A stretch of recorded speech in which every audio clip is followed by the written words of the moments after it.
বিগত কয়েকদিন ধরে দুর্গাবাড়ি চা বাগানের শ্রমিকদের মধ্যে অনলাইন পেমেন্ট পদ্ধতি নিয়ে চলছে বিভ্রান্তি ও অসন্তোষ। অনেক শ্রমিক বেতন গ্রহণের পদ্ধতি বুঝতে না পেরে দিশেহারা হয়ে পড়েন। এই সুযোগে এই পরিস্থিতিকে রাজনৈতিকভাবে ব্যবহার করার অভিযোগ উঠেছে সিপিএমের বিরুদ্ধে। এই প্রেক্ষাপটে শুক্রবার এক গুরুত্বপূর্ণ পদক্ষেপ গ্রহণ করে সমস্যা সমাধান এনে দেন বামুটিয়া মণ্ডল সভাপতি শিবেন্দ্র দাস।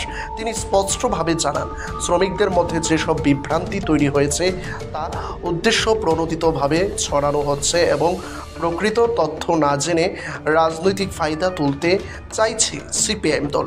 শিবেন্দ্র দাস সিপিএমের শ্রমিক সংগঠনের নেতা শঙ্কর প্রসাদ দত্তকে সরাসরি চ্যালেঞ্জ ছুড়ে দিয়ে বলেন, আপনি বলছেন শ্রমিকরা বেতন পাচ্ছে না, কিন্তু আপনি কি একবারও বাগানের ম্যানেজার বা পরিচালকদের সঙ্গে কথা বলছেন না?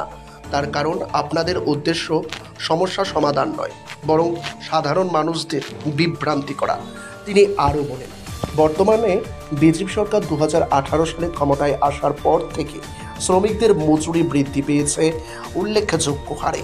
যেখানে বাম শাসনের 35 বছরের দৈনিক মজুরি 29 টাকা থেকে বেড়ে হয়েছিল মাত্র 76 টাকা, সেখানে বিজেপি সরকারের আমলে গত 7 বছরে তা বেড়ে দাঁড়িয়ে হয়েছে 176 টাকা।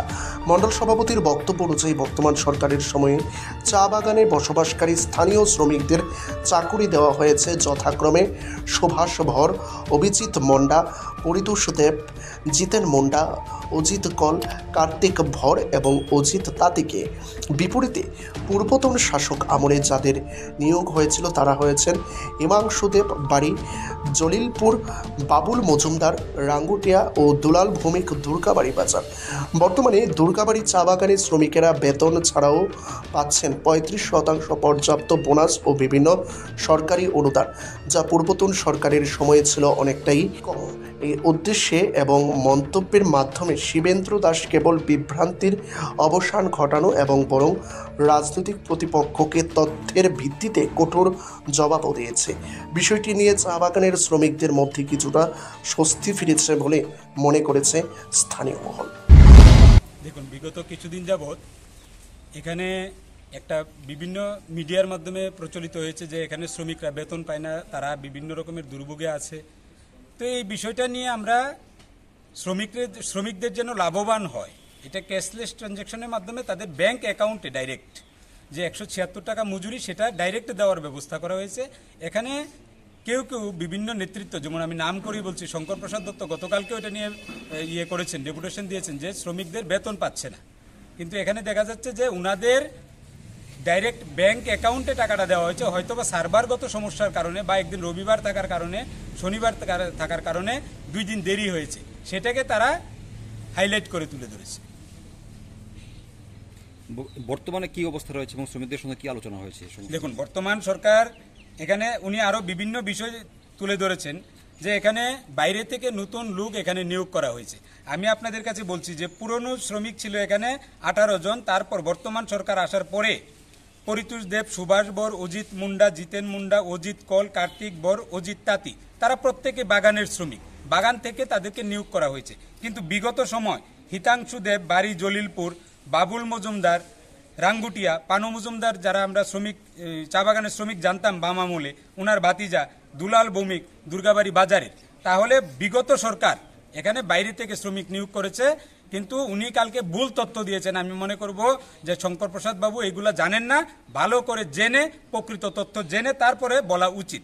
এবং তারপরে দেখুন, বাগানে বিগত 35 বছরের সরকারে 76 টাকা থেকে 105 টাকা, মানে আমাদের এখানে 29 টাকা বৃদ্ধি হয়েছে 35 বছরের শাসনকালে। বর্তমানে 105 টাকা থেকে 176 টাকা, 7 বছরের সরকার রানিং কালে 71 টাকা বেতন বৃদ্ধি হয়েছে। পাশাপাশি এখানে অনুদান এবং বোনাস মিলে 35% দেওয়া হচ্ছে। যাদের বাড়িঘর মেরামত এবং পুরনো শৌচালয়, সেটি নতুনভাবে শৌচালয় করে দেওয়া হচ্ছে এবং মেরামত করা হচ্ছে। কারোর মেয়ে বিয়ে এবং যদি কেউ মারা যান, বাগান কর্তৃপক্ষ বর্তমান সরকার আসার পরে এখানে 5,000 টাকা তাদেরকে এককালীন একটা দেওয়া হচ্ছে টাকা। তারপর দেখুন, উনি যেই সমস্ত বিষয়গুলো বলছিলেন, এটা হয়তো বা উনি জানেন না যে এখানে বিদ্যুৎ ফ্রি, বিদ্যুতের ওয়ারিং বাবদ বাগান থেকে করে দেওয়া হচ্ছে। যদি কোনো শ্রমিক মনে করে যে উনার বাড়িতে উনি নিজে করবেন, তখন বাগান থেকে 5,000 টাকা দিয়ে দেওয়া হচ্ছে, মেডিসিন ফ্রি, এবং হাসপাতালে যাওয়া আসার ক্ষেত্রে যে গাড়ি ব্যবহার করা হয় সেই ভাড়াটা বাগান কর্তৃপক্ষ ব্যবহার করে। যাদের আয়ুষ্মান কার্ড নেই তাদের অপারেশন থেকে শুরু করে যত রকমের জটিল রোগ হয়। Bureau report, the news 9।